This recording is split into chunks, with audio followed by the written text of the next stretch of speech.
Welcome to the Nonprofit Report, your update on nonprofit organizations, issues, and leaders. I'm your host, Mark Oppenheim. Today, we're discussing the many wonderful benefits of community gardens and a vision for the future of these essential community assets with our special guests, Lynn Kelly, Executive Director of the New York Restoration Project, Georgina Griffith-Yates, Executive Director of the Wasatch Community Gardens, and Linda Appel Lipsius, Executive Director of Denver Urban Gardens. Thank you so much for joining us. I'm really excited. So I've pulled a weed or two in my day. I am basically, when it comes to gardening, unskilled labor, but I really enjoy it. And I'm getting more and more into sort of these benefits of gardening and watching things grow, and also acquiring the skills, because there are so many skills that we're disconnected from if we live in urban environments.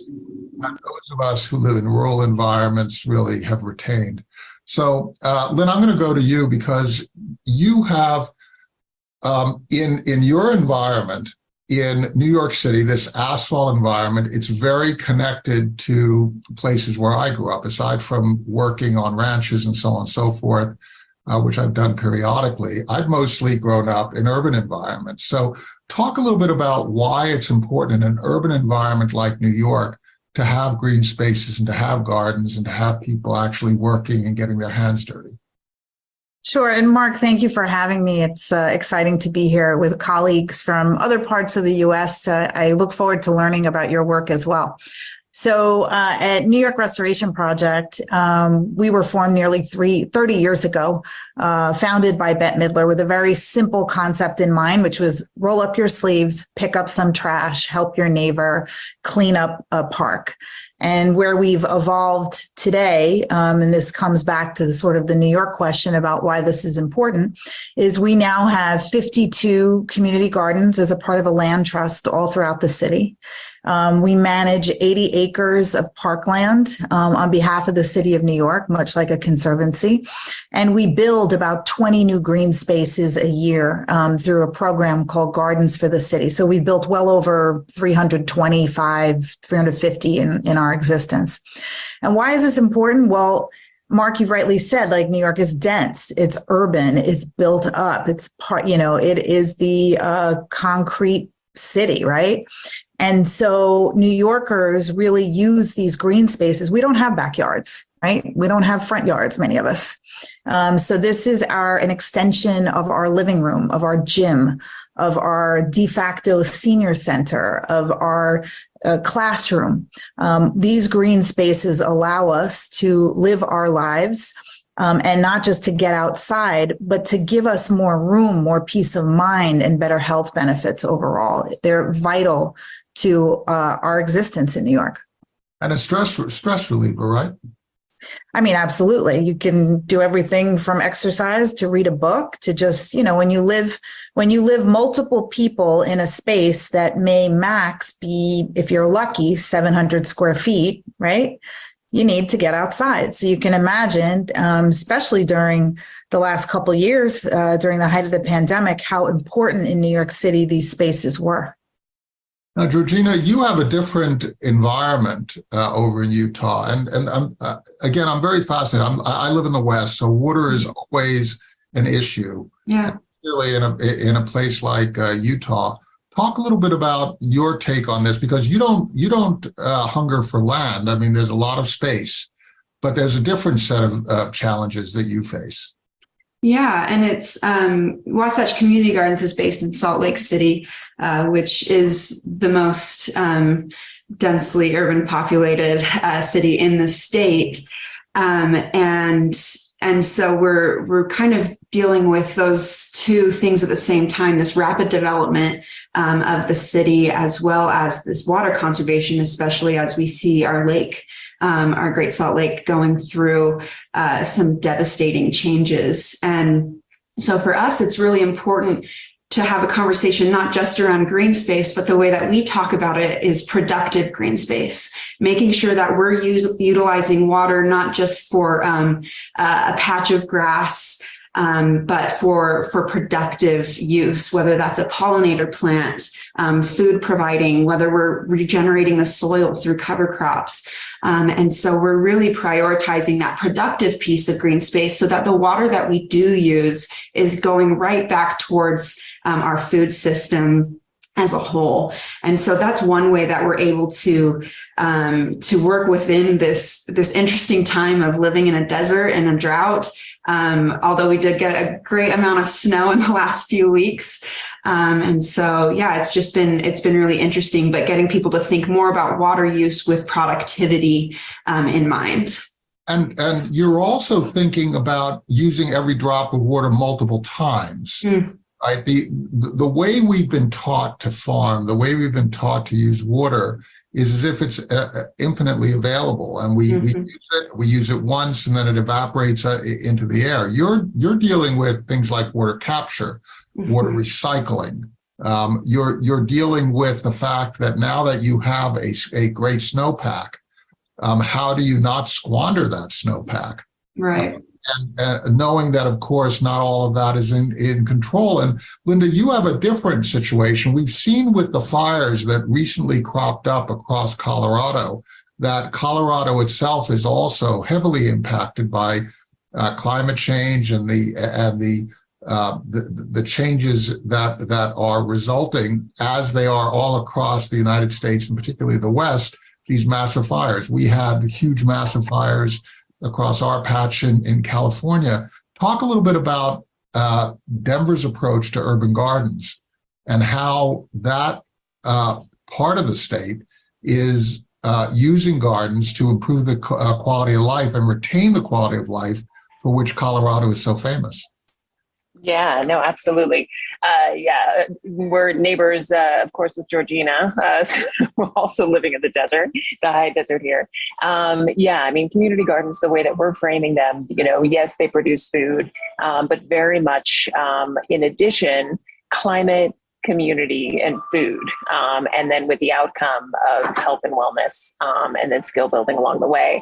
So in terms of quality of life, in terms of, helping heal the ecosystem and the environment, in our gardens, we also, practice regenerative practices, healing the soil, increasing biodiversity.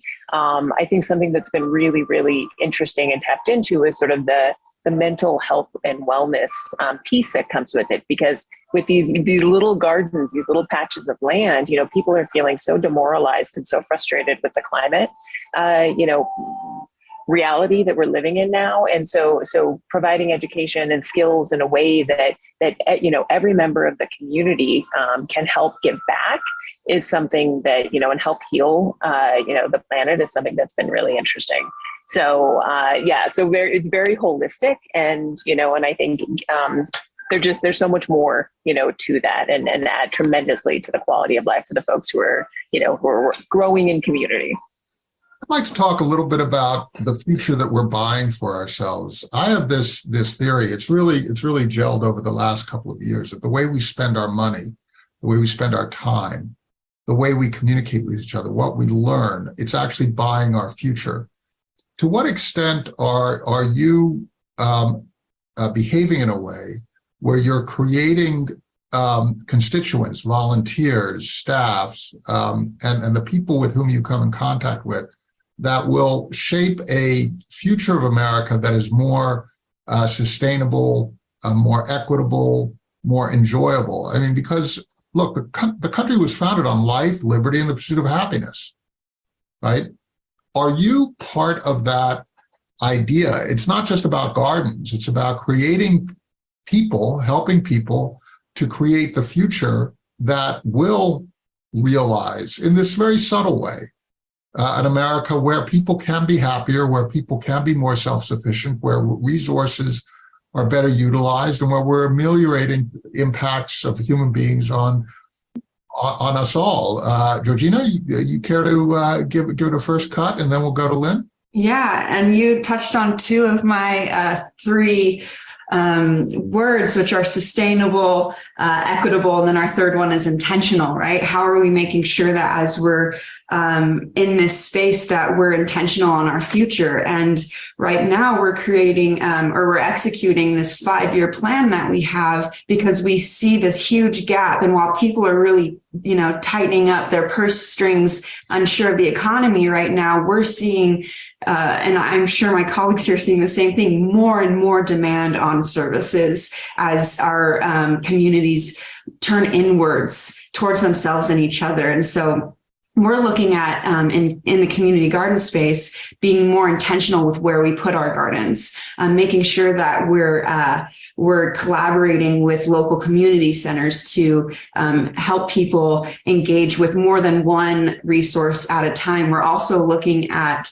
creating a program that teaches urban farmers how to farm in an urban setting and in a desert, because we're able to use 52% of the average U.S. vegetable farm with 17 times the output of produce. And so we want to be able to teach other local farmers how to do that, and emerging farmers, because if you read the Young Farmers of America report, you see that lack of education and access to land are the biggest barriers into getting into growing food. And so we're trying to look not just at community gardens, but our food system and the resources available to those who want to grow food for our community, for those who might not be able to access a community garden. And so we're really looking at this in a multi-disciplinary way so that our food system can be bolstered across the board in our community. Plus, you're taking the logistics out of it. If you don't have to transport as far. Correct. Strawberries from Mexico, that's great. But if you don't have to drive a truck from Mexico to bring strawberries, but you're growing them close to home. In so many other ways, right? And half of our food goes out of state, and so we want to make sure that we're keeping food in our state. So, Lynn, is growing food a big part of what you're doing, or is it mostly about green spaces in New York? You have so much less land. You do have 80 acres under management, you mentioned. But you have so much less land. Is growing food a big part of this, or is it mostly if food is grown, it's really part of the growing thing? It's not really there to help nourish people as much in a place like New York. Oh no, it is very much a part of, unfortunately, addressing food insecurity in New York, which has only gotten greater in the last couple years due to pandemic and economic downturn in the city. So while we always had a practice of our gardeners, our volunteer gardeners growing food, we found that during the pandemic, there was an uptick of requests of, can you build more beds for us? Can you give us starts instead of seeds, like the actual plants to advance the growing cycle? What used to be growing food for just education or enjoyment is now, or even to maybe pass on cultural foods or, produce within a family generations. It's now like, if I don't grow this, I might not have access to it. I might know a neighbor that might not get any of it. So our policy is anything that's grown in our gardens, and it's thousands of pounds of produce a year, is distributed for free within that community. We don't have any sort of market or anything like that, but it's because there is still so much food insecurity. Mark, you started with a question about like, what are we passing on, right? Like, what's the next thing? And I was we hosted a lecture last week on biodiversity, which was really fascinating. But what my takeaways from the two experts in listening to them, which really resonated with me, was that, right now we talk a lot about rights in the country. What are our rights? Because as you know, rights are being violated left and right. But this person said we should also be talking about our responsibilities in terms of what we're passing along and what are your values. And I think about that with the work with New York Restoration Project, because we're a greening organization, we're an environmental justice organization, but at the focus of it all are New Yorkers, it's people. So what we pass along to the next generation has to come out of the values of the people here today. And that's something that we think about quite a bit. We never assume We have experts in horticulture, agriculture on our team, but only a community member is an expert in their own neighborhood. And so we listen and try to execute on that. And if I can actually interject and build on that too, I mean, what are we setting up for the future? I think as a country and as a culture in general, we're suffering from this epidemic of loneliness. And I think community gardens are, we view, yes, food is absolutely important and critical to the mission, but bringing people together to work, where you've got, the lawyer and you've got the teacher and you've got the plumber, all coming together to grow food. It's completely apolitical, and it's reteaching people how to live in community. And when you do, and that just uncovers, we just had a study come out that was published in The Lancet looking at the reduction in depression and anxiety and isolation and loneliness that comes from working in a community garden. So it's such a unique construct where people can come together repeatedly, and learn or relearn how to work together and thrive and sort of get all the benefits that come from that. I want to ask you all about this notion of community that you all have raised. It seems like in America, we are becoming increasingly obsessed about telling other people who are not like us, or even people who are like us, how they should behave or what they should be able to do. It seems like you have people who define their rights in certain ways that impinge on the rights of others, the rights to feel safe, or the right to have reproductive control over your own body, or the rights to dress as you particularly want, or identify as you particularly want. It seems like this mutuality, this community that you're talking about, is kind of under attack. Do you see that as part of what you're trying to do as you're creating a community to help people to communicate, to connect to each other, instead of feeling so alone and isolated, feeling so defensive that you pull out a gun when somebody, knocks on your door, who is younger or of a different race than you are? Is that part of what you're doing? I'm not insensible to the fact that we have 4 people here who are white. We have 3 women and 1 guy. Okay. I'm not insensible to the fact that we've seen in the news these divisions that seem to metastasize here. And you're talking about community. How do you all see this? Linda, you want to give it a first cut?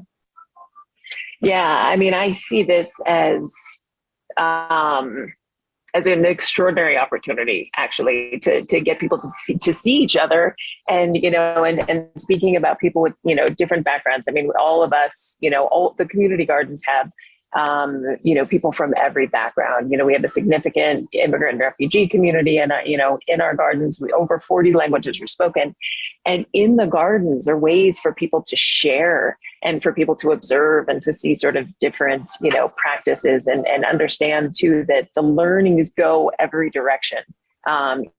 You see vegetables grown that you've never seen. You learn about traditions that you've never seen, whether it's from somebody who lives or comes from the other side of the world, or, just, a couple neighborhoods away. So, I think it is a very basic foundational way for people to see each other and to talk to each other. That, it's a step that I think is very, positive and empowering too. And these kinds of behaviors have been dismissed, right, Lynn? It's so often that the important stuff is the political stuff or whatever. But actually, this kind of community level interaction is really part of the glue that keeps the country together, isn't it? It is, but I think it only is if you approach it from a certain mindset, right? And for me, what I've learned in working in communities, at least in New York, my whole career, is you have to move at the speed of trust, and you have to build trust. And as you build trust, communities will welcome you in and be more open to ideas or different ways of doing things. For us at NYRP, the gardens aren't just gardens. They're actually like community hubs. They're used for family gatherings, for cookouts, library story hours, school giveaway programs in communities. That's all done because we've built trust over time. It's probably no surprise that where our gardens are located are either in communities that suffered generations after redlining, right? And are still suffering because, that caused environmental injustices, no question.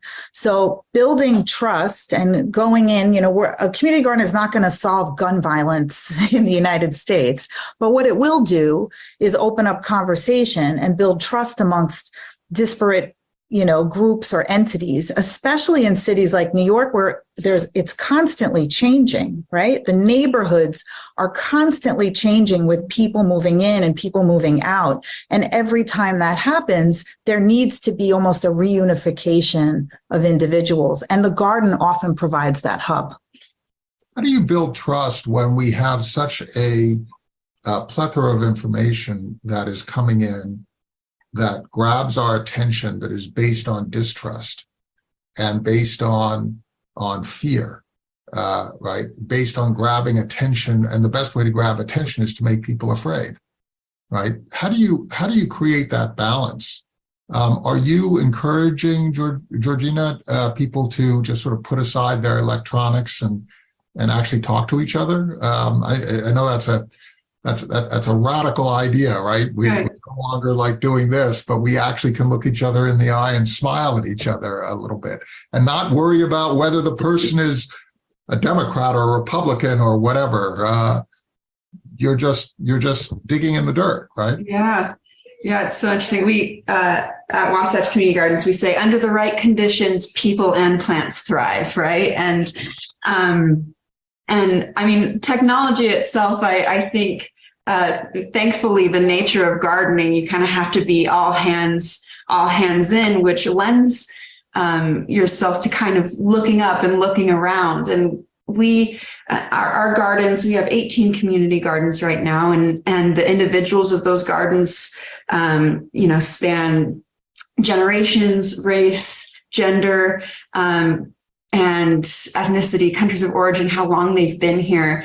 And what we see is important is continuing to provide instances where people can look at each other in the eyes and speak to one another. And so when we have our community gardens, they're really these families, no matter how diverse they are or their backgrounds are, they're getting together for their cleanup days. They're getting together for their community building days. And so we're really able to, the gardens itself, it's not something that Wasatch Community Gardens is doing other than providing the space, is that the gardens themselves lend themselves to that kind of interaction. And we're there to steward and make sure that those spaces continue to be open and safe so that individuals can tap into that humanity that we all have and that I really see blossom in a garden without much urging, if you can create that right environment, which is why I led with that. In the right environment, people and plants can thrive. And so I think it's really building those safe environments. We're a 34-year-old organization. And as we grow, we see more and more our role in environmental justice, in food justice, and it's continuing to allow ourselves to grow into that space and bringing those along who have been around for 30 years gardening with us, bringing them with us while we open ourselves up to even more opportunity for people to be their authentic selves and connect with the humanity in each other. Actually talking to people as you're gardening is a form of political activism, right? It's not party politics. It's just community activism, right? Making the community better. Let's go around the room one more time, starting with Lynn, going to Linda, and then we'll give you the last word, Georgina. Let's talk a little bit about the next initiatives that you're going to be seeing unfolding in the next 12 to 18 months. Lynn, what are your major priorities for the next 12 to 18 months? So at NYRP, our major priorities are in a few different buckets. One, we want to continue to effectively steward 80 acres of parkland, because within that 80 acres of parkland, there's reforestation project, there's shoreline mitigation and restoration. It's more than just managing the park. There's some quite large ecological projects that we have ongoing there, including a living shoreline. So that's one piece. Another is the continued expansion of our Gardens for the City program. The demand to create new green spaces with partners in New York is great, far exceeds our ability to capacity to deliver them. And so looking for creative partnerships on a community-led basis to do that is important. And then third, we've every year been expanding our urban agriculture program because the demand there is quite high as well. So those will be sort of the three core areas that we're going to be focusing on, in addition to programming all of our portfolio gardens in our trust. And Linda, I can absolutely vouch for the fact that there's so much interconnectivity in Colorado. We just completed a search for the head of Colorado Coalition for the Homeless. We're doing another search for the governor on the arts side, galvanizing the arts ecosystem to position Colorado as a creative hub. These kinds of issues are all interconnected in terms of the strength of a state, in terms of attracting people and making the state livable. Talk about your priorities for the next 12 to 18 months. Yeah, and thanks for helping those orgs here in Denver, Colorado. So Doug, so we've been around about 45 years. We have about 193 gardens across 6 counties in Metro Denver at this point. Last year, we've sort of slowed down our garden building, and our gardens come about when the community comes to us, and we work with the landowners to secure the land and build the gardens and put in place the human infrastructure to support them. So we've slowed down the garden building, but what we've really been kicking off in the last couple of years is a food forest initiative. So we are adding perennial food producing trees, bushes, and vines to existing Doug gardens and to freestanding spaces. And what that does is that it enhances biodiversity. It enhances, it positively impacts the heat island effect, the canopy, all the things that go with that. So that's been really, really exciting for us. So we're going to have 20 by the end of this year, and then we expect that initiative to continue.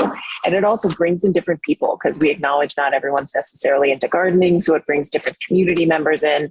And also it's a legacy project that over time, we expect these orchards to be in place in 30, 40, 50 years, which is really wonderful. Impacts food access, impacts community building, impacts climate. So that's a big one. We've also been really focusing on equity across our network. We put in place a seasonal workforce called the Doug Corps that became an AmeriCorps program this year. So we're continuing with that, and that's just helping us create connection between the gardens and then with the broader community. And then the final, there's, of course, a million other things, but final sort of, big rock that we're focusing on is actually, and this call is really great, is we're working on actually bringing together community garden organizations across the country and helping elevate this movement. So I look forward, hopefully, to further conversations with you, Georgina and Lynn. To really, because this is a movement, and this is something that really actually can lift up, so many members of the community. So we're really trying to facilitate more conversations like this, and shift community gardens from a nice to have to a must have and a critical piece of the infrastructure of thriving cities. One of the things that I really love about the nonprofit sector, right? People aren't competing against each other. People are competing to help, to even do better, to collaborate even more. Georgina, why don't you give us the last word? Tell us what Wasatch Community Gardens plans over the next 12 to 18 months. Yeah, and I wanted to thank you, Mark, for bringing us together. I'm sure we'll continue to talk after this. I've already heard so many cool initiatives happening within your organization, so thank you for sharing. I've spoken a little bit to some of the things we're looking at moving forward with productive green space. We're looking at moving our farm. We have an urban farm, 1.4 acres in the heart of the city, where we have a job training program where we employ women who are experiencing homelessness to work on the farm and be matched with a longer term job and housing by the end of their cohort. We have to move that farm because it's being developed. There's going to be a housing complex there. And so in the next 18 months, we'll be moving our farm to a permanent location, which will allow us to grow our job training program and increase it to that small farm incubator program where we can teach farmers as well, and continue to grow more food. Last year, we were able to grow enough and donate enough food to impact 42% of our unsheltered neighbors in the entire state last year. And so we want to be able to continue to grow that. We're also starting an advocacy and justice program to really bring experts into our team who understand the intersectionality of the work that we're doing. It is a movement as well as a moment right now that we're really seeing. And so we want to be able to bolster our organization with those experts and open our lens wider. And finally, Linda, we need to talk. We are also doing a food forest in the next 18 months. So I'd love to pick your brain. We're going to be prioritizing food forests and more public pick options in our gardens as we slow down on community gardens and see where those food access, where those food access points are lacking and bolstering those programs so that we can be really speaking to food security as well. So those three are our focuses over the next few years. This is so important. It's so important that we each learn a lot more about where our food comes from, that we don't blithely go in and find plastic wrapped foods where we throw the plastic out, which by the way ends up in our foods. And then we just consume and consume and consume without thinking about where that food is coming from, the water that is used, the fuel that is used for transportation, and the whole life cycle. How can we actually, in small and large ways, affect our lives, our health, and our communities? Linda Kelly, Executive Director of the New York Restoration Project, Georgina Griffith-Yates, Executive Director of the Wasatch Community Gardens, and Linda Appel, Lipsius, Executive Director of Denver Urban Gardens. Thank you so much for sharing the work of your people, your communities, your volunteers, your funders, your staffs, your boards. We really appreciate your expertise. Thank you. Thank you. Have a great day.